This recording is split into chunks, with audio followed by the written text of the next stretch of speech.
बिस्मिल्लाहिर्रहमानिर्रहीम। अस्सलाम वालेकुम रहमतुल्लाहि व बरकातुहू। उम्मीद है तमाम नाज़रीन खैर आफियत से होंगे। हर शख्स चाहता है कि मैं अमीर से अमीर तरीन हो जाऊं, मेरे पास मालो दौलत आ जाए। गरीब चाहता है कि इतना माल मेरे पास आ जाए कि मैं किसी के आगे हाथ ना फैला सकूं। अल्लाह ताला मुझे इतना माल दे दे कि मैं किसी का मोहताज ना रहूं, या जो मुझ पर कर्ज मामलात है, परेशानियां, उनको मैं हल कर सकूं।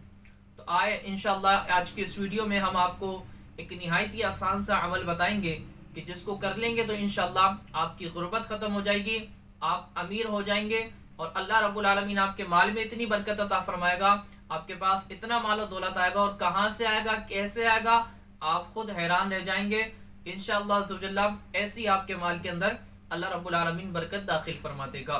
फजर का तहज्जुद का जो वक्त होता है, तहज्जुद का वक्त बड़ी बरकत वाला होता है, बड़ी बरकत होती है इसके अंदर, और हम इसको गफलत के अंदर गवा देते हैं। हम क्या करते हैं, सोकर गुजार देते हैं।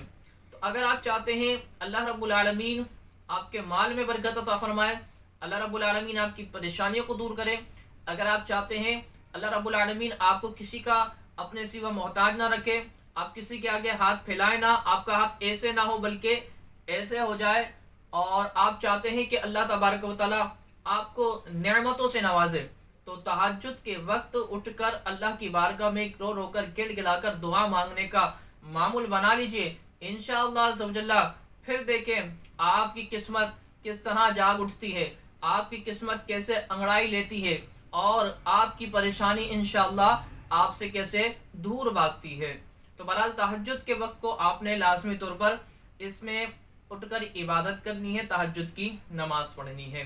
बहरहाल तहज्जुद पढ़ने के बाद फजर की नमाज पढ़ें। फजर की नमाज पढ़ने के बाद हदीस मुबारक में मेरा नबी करीम सल्लल्लाहु तआला अलैहि वसल्लम ने फरमाया, जो शख्स फजर की नमाज पढ़े, फजर की नमाज पढ़ने के बाद वहाँ बैठा अल्लाह का जिक्र करता रहे हत्ता कि सूरज तुलू हो जाए, सूरज आफताब तुलू हो जाए, और जो वक्त होता है वो ख़त्म हो जाए, तो उसके बाद फिर वो नवाफिल पढ़े, यानी इशराक और चाश की नमाज पढ़े, तो रिस्क उसके पास ऐसा आता है दौड़ता हुआ।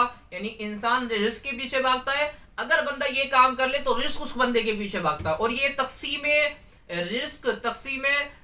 रिस्क का वक्त होता है, ये इसमें अल्लाह तबारक व तआला रिस्क को तकसीम करता है। अब जो जाग रहा होता है तो उसे तो मिल जाता है, जो गफलत नींद में सोया हुआ होता है, गफलत बेदार और गफलत की चादर ताने सोया हुआ होता है, तो फिर वो उससे महरूम हो जाता है। फिर हम कहते हैं मालो दौलत में बरकत नहीं है, हमारे काम में बरकत नहीं है। भाई जो बरकत का वक्त है, जो रिस्क मिलने का वक्त है, जिस वक्त तकसीम किया जा रहा है, उस वक्त तो आप सो रहे थे, उस वक्त आपने फजर की नमाज नहीं पढ़ी, उस वक्त आपने अपने रब को याद नहीं किया, उस वक्त उठकर आपने कुरान की तिलावत नहीं की, उस वक्त अपने उठकर आपने अपने रब को राजी नहीं किया, अल्लाह की बारगाह में दुआएं नहीं की, तो वो वक्त जब मिलने वाला था वो तो आपने सोकर गुजार दिया। तो फिर आप कैसे शिकवे शिकायत करते हैं कि मालो दौलत नहीं आ रहा, रिस्क में बरकत नहीं हो रही, काम में बरकत नहीं हो रही, कारोबार नहीं चल रहा, मैं कर्जे तले तबते चला जा रहा हूं। तो बहरहाल आपने करना है फजर की नमाज, हो सके तहज्जुद की नमाज पढ़ें, ठीक है, तहज्जुद, वरना तो फजर की नमाज तो आपने पढ़नी ही पढ़नी है।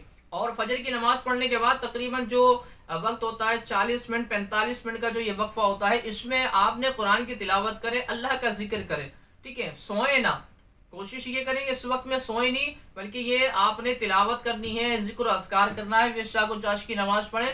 इंशाअल्लाह ज़ुजल्ला रिस्क आपके पीछे भागता हुआ आएगा, 7 नस्लें आपकी इंशाअल्लाह ज़ुजल्ला इससे फायदा उठाएंगी। वो ऐसी जगह से रिस्क अता फरमाएगा जहां से आपका वहम गुमान भी नहीं होगा। तो बहरहाल ये मेरी कुछ बातें जो आज आपके सामने मैंने बयान की है, इस पर अमल कर लेंगे तो इंशाअल्लाह आप खुद अपनी ज़िंदगी के अंदर इसका फ़ायदा देखेंगे। अल्लाह ताला आपको किसी का कभी इंशाअल्लाह मोहताज नहीं बनाएगा, आपके पास ऐसे रिस्क आएगा कि आप खुद हैरान रह जाएंगे। अल्लाह रब्बुल आलमीन अमल की तौफीक अता फरमाए। अस्सलामु अलैकुम रहमतुल्लाहि व बरकातुहू।